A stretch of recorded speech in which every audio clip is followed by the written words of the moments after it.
नमस्कार, आप देख रहे हैं केसरी इंडिया न्यूज। खबर उत्तर प्रदेश की जनपद मैनपुरी से है। मैनपुरी के थाना कोतवाली क्षेत्र में दबंगों की दबंगई का हैवानियत भरा मामला सामने आया है। जनसेवा केंद्र संचालक को दबंगों ने जान से मारने की नियत से बुरी तरह पीटा, उसे मुर्गा बनाया और पैर छुलवाए। पीड़ित का आरोप है कि दबंगों ने 17 साल की बुजुर्ग महिला के साथ भी बुरी तरह मारपीट की है। आपको बता दें, पूरे शरीर पर गहरी चोटों के निशान, बुजुर्ग महिला की रोती हुई आंखें, घायल युवक की मां का बिलखना इस बात की कहानी कह रहा है कि आखिरकार दबंगों ने इस युवक पर किस तरह से कहर बरपाया होगा। युवक के शरीर पर लगी चोट अपने आप इस बात की गवाही दे रही है कि वाकई में युवक के साथ सिर्फ हाथापाई नहीं बल्कि लाठी डंडों से घंटों तक मारपीट की गई होगी।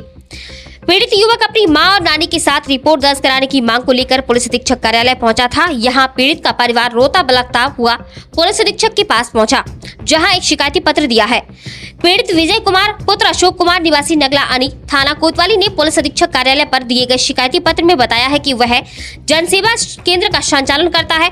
उसके जनसेवा केंद्र पर 1 जुलाई के दिन पोस्टमैन द्वारा गौतम पुत्र वीरेंद्र सिंह व राहुल की रजिस्ट्री दी गई थी, जिसको देने के लिए पीड़ित गौतम के घर पहुंचा। रजिस्ट्री का लिफाफा थोड़ा सा फटा हुआ था।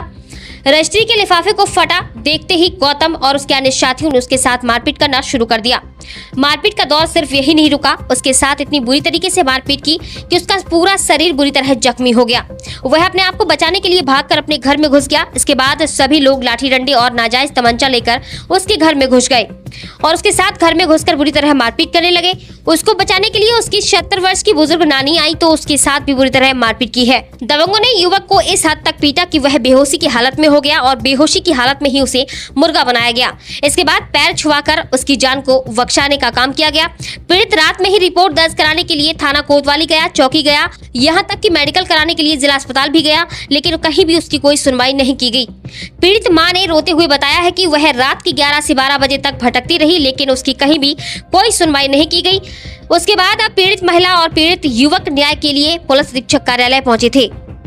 कुमार, ये आपके शरीर पे चोटों के निशान हैं, कैसे लगी? साहब हमारे जनसेवा केंद्र पे पोस्टमैन आया था तो वो हमें रजिस्ट्री डाक दे गया था 2, एक राहुल कुमार के नाम से थी और एक गौतम सिंह के नाम से थी।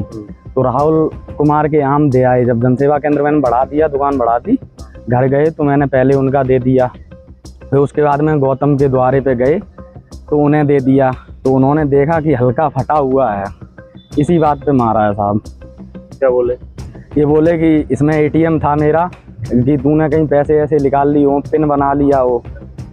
ये वहाँ से पिटते घर बहुत मारा वहाँ पे। पहले हमारी नानी के मारा वो पैर में पत्थर, उसके बाद में फिर सहतूस की लकड़ी पड़ी हुई थी बहुत मोटी मोटी, उससे मारा बहुत बुरी। तो गिर गए हम, मुर्गा बनाया। हाँ। मुर्गा बनाया, फिर हम भागे वहाँ से।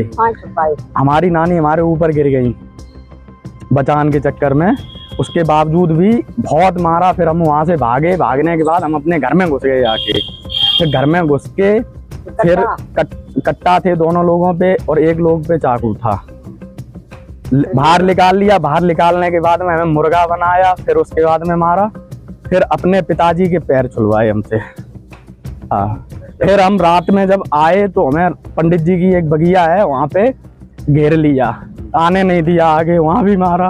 कौन, कितने लोग थे? 4-5 लोग थे। क्या नाम है इनके? गौतम सिंह पुत्र वीरेंद्र सिंह, कमल किशोर उर्फ सोनू, और पुत्र विनोद कुमार, और राजीव कुमार पुत्र राजाराम, वीरेंद्र सिंह पुत्र राजाराम। किसी के थाने गए थे आप? हाँ, हम थाने रात में मेडिकल के लिए बड़बड़ाते रहे, मेरा मेडिकल नहीं हुआ। हाँ। क्या बोला उन्होंने? ये बोला कि सुबह आना। सुबह गए, तब तक उन लोगों ने अपनी वो राजनीति से जुड़े हुए हैं तो उन्होंने अपना सोर्स लगा दिया। अब ये हमें नहीं पता है, शायद जो अभी वर्तमान में सरकार है उसी से जुड़े हुए हैं।